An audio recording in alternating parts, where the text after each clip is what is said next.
subscribe. Tariq Radio.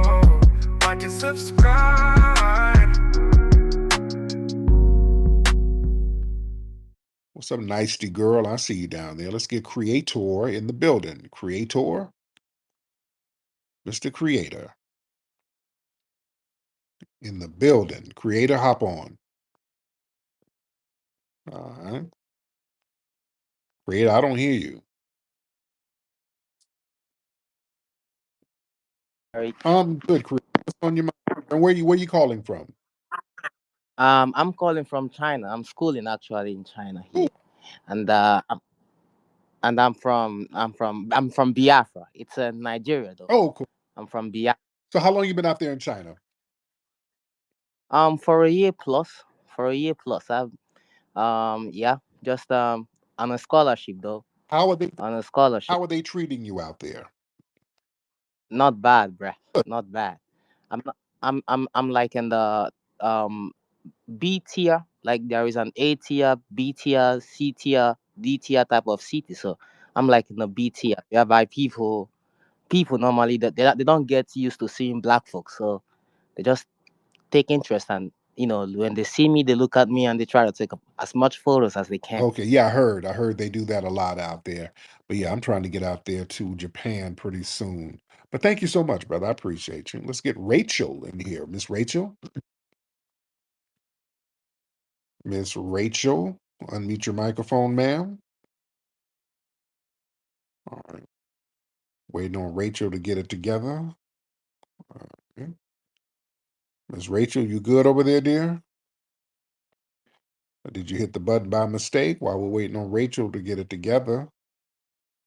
Let's get some more folks in here while we're waiting on Rachel. What's up, Brooke? I see Sister Brooke down there. I see you. Let's get Dr. Roboto. Let's get Dr. Roboto in the building. What's up, Dr. Roboto? Unmute your microphone. I'm good, brother. What's on your mind? All right. So, unfortunately, I've been in the New York State penitentiary system, right? Excuse me. I was doing some before you called me up, brushing my teeth, actually.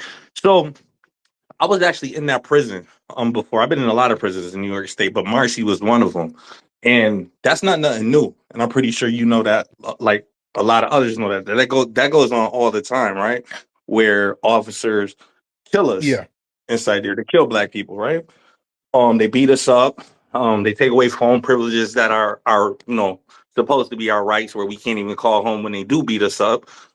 That's all right. So my thing is, how do we get an independent, basically watch force inside of those prisons? Because I feel like that's the only way where it's an independent body. Because like the remedies that we have when we in there is like, okay, officer do something, you file a grievance, right? You can't even like go above the prison. You have to, exhaust your remedies even before filing a tort claim or whatever. So these people are all related. Yeah. So when you write a grievance, it's going to the sergeant. The sergeant's related to the lieutenant. The lieutenant is married to the nurse, who's the cousin of the doctor Mm-hmm. or the hearing officer, right? So how do we establish independent, watch forces within these prisons? You know what I mean? Like how do we go about doing that? Yeah, so what we do, But they're gonna keep doing it. right. So it's very important, very good question. What we do, man, we got to really get clicked in with these black lawyers. This is why I'm always talking about the importance of having a Rolodex of black lawyers who can go in here, who are on code, because there's a lot of white lawyers out here. You give them the money and then they'll sabotage it because they're on code with the white supremacists. We need on code black lawyers who can go in here and deal with these prosecutors and these wardens and say, okay, look, for legal reasons, we want to put together a watch group, an oversight commission, and we have to form these things, get these things registered. Also, just to get on code with each other, man. It's all about just us being on code. When we get on code with each other, all of that stuff will fall into place. And we say, hey, none of this shit is going to go down. We got enough people who's on code, who's going to get together and make sure the right prosecutor is in office. And if this prosecutor doesn't allow us to form an oversight commission, we're going to make sure this prosecutor is not going to be in office. See, we got to start rolling as a block and using our vote, getting folks up out the pain. You understand? You let them know, hey, if you don't let us go in here and do what we need to do and watch these damn race soldiers, none of you bastards are going to be getting elected in the next cycle. And we're going to make you politically unfeasible. We're going to put your name on these tragedies and we're going to put your face on them. Just like Gavin Newsom's face is on the fire tragedy, we're going to do that to these prosecutors and these wardens. See, we got to use propaganda to say, hey, this warden, because we don't know who these people are. We don't know who the warden of the prison is. See, we got to put people's names out there. Yeah, put that warden on the Summer Jam screen. You see, you make the block hot for the warden to media wise. You parade them around in the independent media and say, okay, this guy right here is in charge of white supremacist brutality. This is his face and this is his name. See, what white supremacy gets off on and why they're so thorough, they get to do a lot of shit behind the scenes. See, this is how they get away with so much stuff. Some of the people organizing and orchestrating this stuff, they do it without an enemy. They just like these grand juries and even jury members. Like when the Daniel Penny trial, they didn't allow the jury to be photographed. See, they let these suspected white supremacists hide. You don't know who they are. That's how they get to do their damn dirty work. You got to start, like I told people before, some weeks ago, somebody asked me about dealing with race soldiers and all that. Get names. You understand?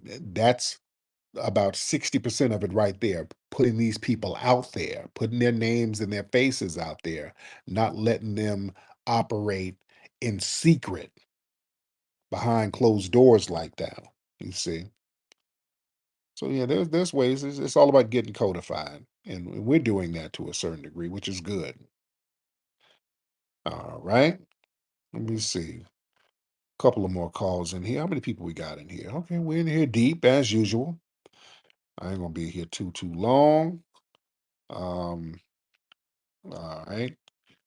Let's get y'all raise your hand if you're ready. Let's try it like that. If you're ready for me to let you up, raise your hand because I don't like letting people up and then they don't unmute their microphone and you're wasting time.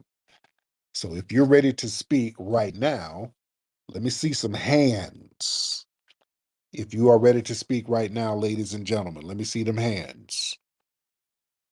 Then I'm gonna get you up in here. All right, where we at? Where we at? Uh let's get Bryant. Let's get Brian in here.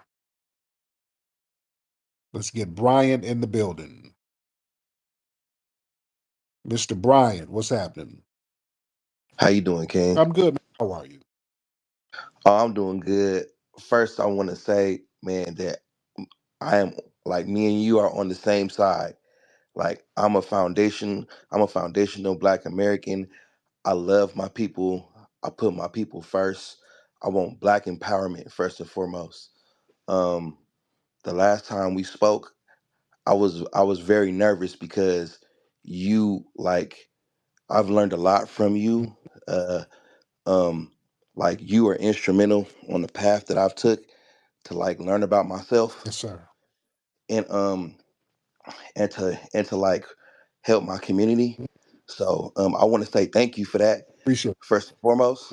it. And when I spoke to you, I was real nervous. You know what I mean? And I said some things that I didn't mean to say because like you're my hero. Yeah. You know what I mean? So I just want to get that out the way. And last time we spoke, I misspoke a little bit. You know what I mean? Because I will we was talking. be honest. I don't even remember what you said. Um, you made a video about me. Matter of fact, Oh, I was the dude that you like put. It was like a black man with a kufi on the top of his head, I think, and you put a contract. You know what I'm saying? And I was talking about the contract or whatever, and like because I'm a firm knower in the left and the right wing are all a part of the same bird. They don't care nothing about us. Yeah. Either side, they're all wings. The left wing, the right wing are all wings of the bird of white supremacy racism, And right? So I was saying, as a suggestion, right? I was coming at you like with a suggestion on advice on how we should, approach things and be more politically savvy as far as the presidential elections was concerned. um uh and it didn't matter what candidate it was. It could have been Kamala Harris, it could have been Donald Trump, it could have been Cornel West, it could have been the Robert Kennedy, it could have been any one of them that would have pledged through a contract, that they would, on day one, that they would make sure that foundational Black Americans only who can prove their lineage according to the 1870 census, that they would receive cash, land, tax, medical, and environment. thank you, brother. Let me land your plane. Well, I got to get. Thank you, brother. I think I kind of remember it was some plebiscite babble. Okay, got it. Let me get some more. I just got to land your plane. Let me get some more calls. But thank you, brother. Olive Green, hop in.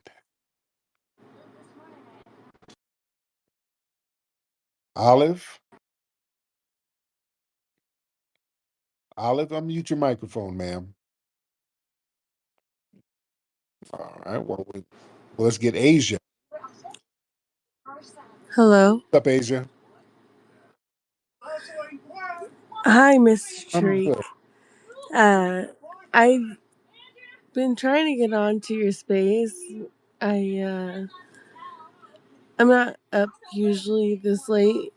I come from Denver, Colorado, and every time I try to get onto your space, my dad busts into my room. He's like, Asia. Um, What's all that? I just want to say What's that all I, I I've listened to you since I was a Asia? child. I'm only 28. Hello? Asia, what's all that noise in the back? Oh, here. Turn Oh, it off. that's a How's TV. that? Yeah, I Okay, that's turned fine. it Now, how off. old are you, Asia? 28. 20 or 28. 28? Okay. And what are you? Hispanic? Biracial? What are you? What are you? Um, I'm biracial. My dad is black, and my mother, she's questionable. You ain't that questionable. She's something. She's white. And what? Like what? Irish? German? What kind of? No, no. Um, she is. I thought she was white. She told me she's Hispanic, but I think she's white. Is she from Mexico? No, she was in an orphanage, and she was kidnapped by Hispanic people. Really? What the hell? It's a Oh long no! story. What the hell? How kidnapped by Hispanic? That don't make no sense. And then put in an orphanage? What kind of shit is that? That don't make no sense.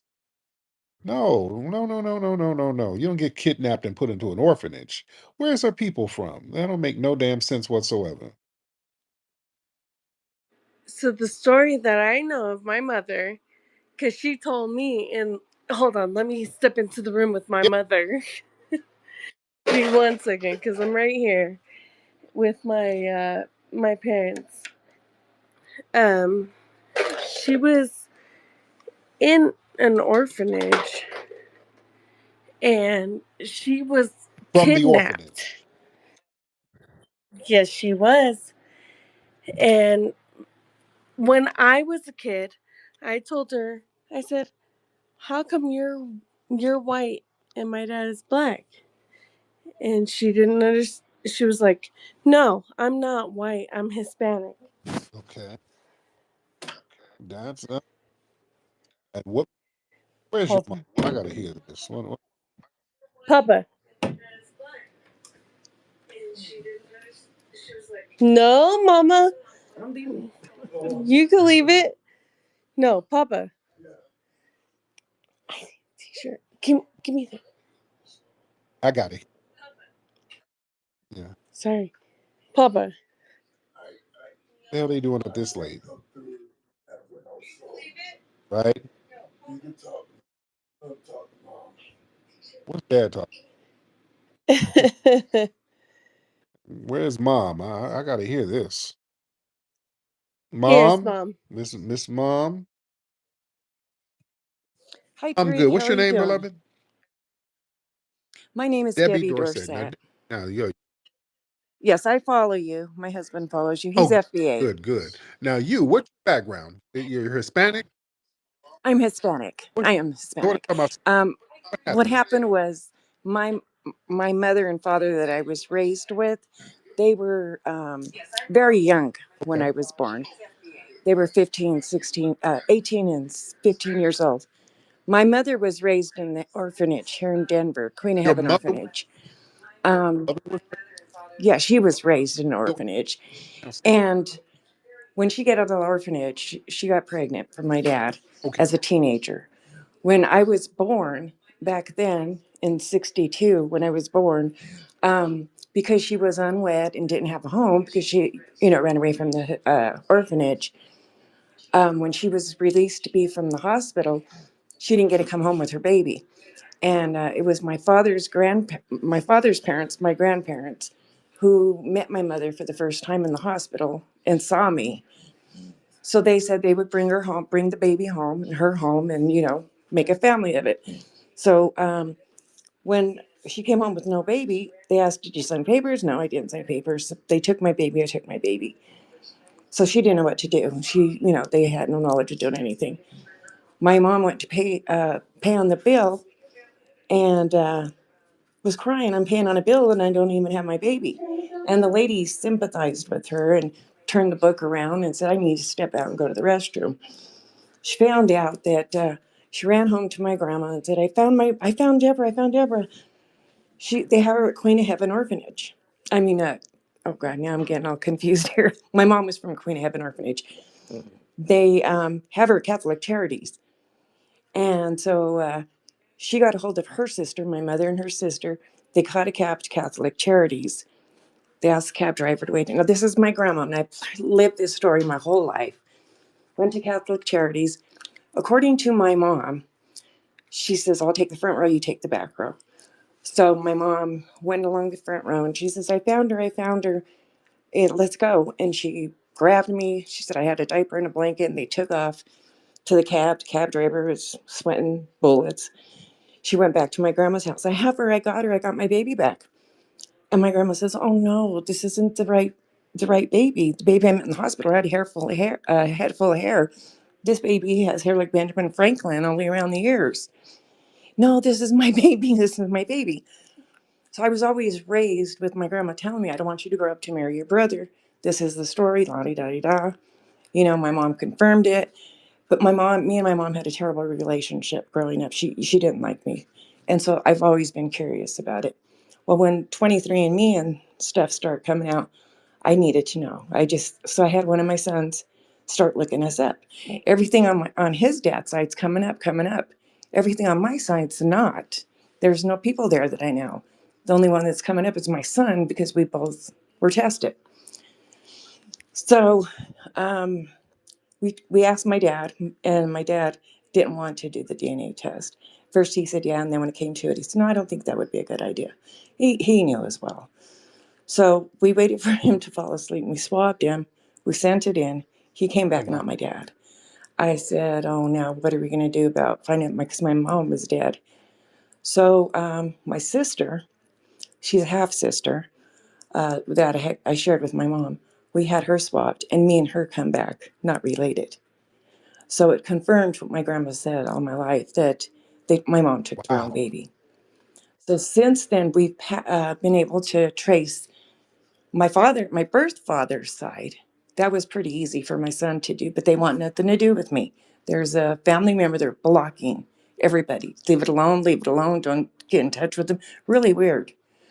So we get a hold of, we had a hard time finding my mother's side, really hard time. And we had people contact us, that hire private investigators. I said, "I'm not paying for this. If we find it, we find it. And I'm not trying to ruin anybody's family. I just want to know. That's all. want to know a name and maybe a picture. That's it. I'm not trying to do anything. So somebody contacted my son and said if he could write a story and it captures some attention, there's this angel project that'll help you find out who you are. So he wrote the story and it was really good. He's a really good writer. And it has something to do with, so the people I've called my grandparents, grandma and grandpa all my life, were really my mother's Wow. kidnappers. So yes, that attracted attention. She took the case. She found my birth mother in 6 hours after my son had did 2 years of research trying to do this, you know. She found it and she did it for free. She asked me if I wanted to, you know, and you hear this story your whole life, but when it's real, it is so different. So we found my mother's side. My mother, of course, was dead, unfortunately, and the siblings were rejecting it at first, saying it was a scam. It was this, it was that. The lady said, "I'm so sure, but I'll pay for every one of your DNA tests." And sure enough, they came back, and they were all in Wisconsin.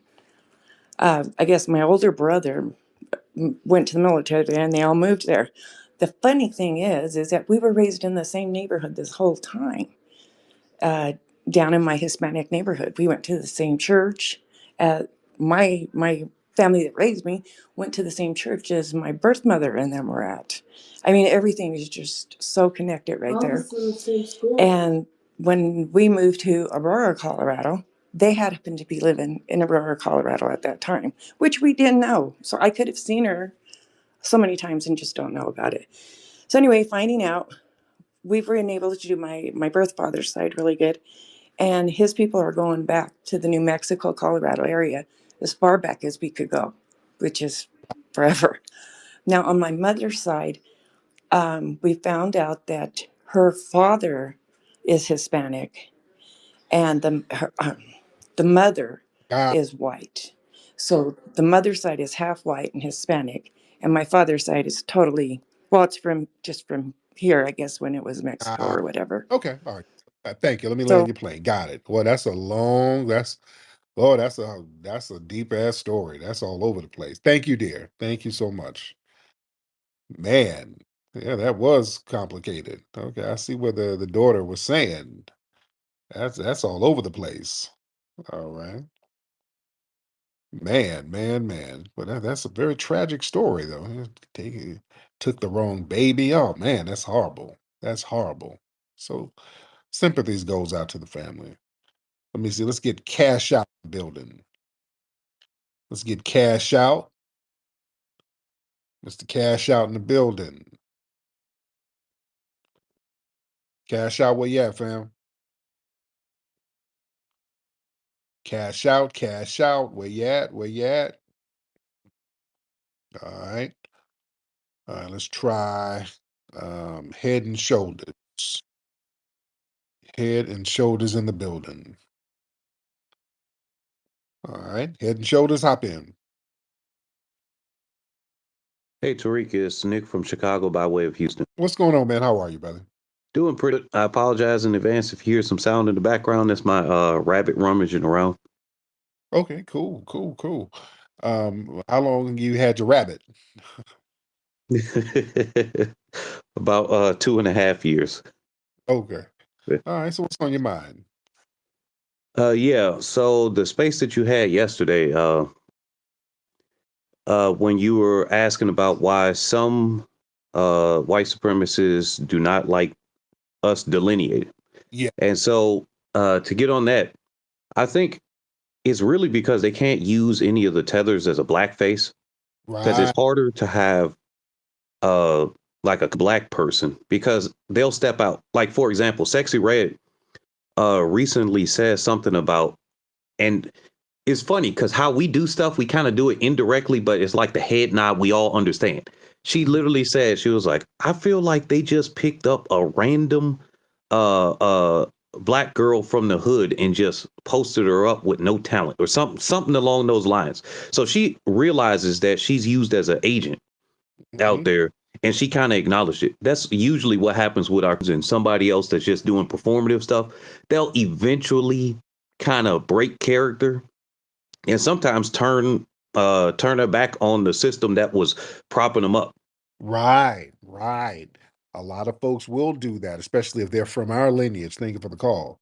Yeah, I saw that where she said like she felt like the music industry just picked a random girl from the hood. She knows. She's like thinking, why am I getting blown up like this? Because deep down she knows she's like, damn it, I ain't that damn talented. Why are they blowing me up like this? And she's realizing, hey, she's probably realizing she's probably being used as a pawn. It's like Lil Nas X. There was no reason for them to parade that man around the way they were parading him around, other than to push an agenda. You see, so they know when they're being used as tools. Yeah. But anyway, let me get up out of here, guys. It's been real. Y'all go follow my YouTube channel, Tariq Radio. That's where you can hear the playbacks, Tariq Radio. And go to rootworkstyle.com to get that Rootwork deodorant, ladies and gentlemen. I'm up out of here. In the heart of nature, we find our true strength, a connection to our roots, to the land, to each other. Introducing Rootwork deodorant, infused with the potent power of High John the Conqueror root. Embrace the natural strength and resilience passed down through generations. Feel the purity of natural ingredients, harmonizing with your body and spirit. Rootwork deodorant, bringing you in tune with nature and with yourself. Rootwork deodorant. Connect, empower, thrive. Available now at rootworkstyle.com.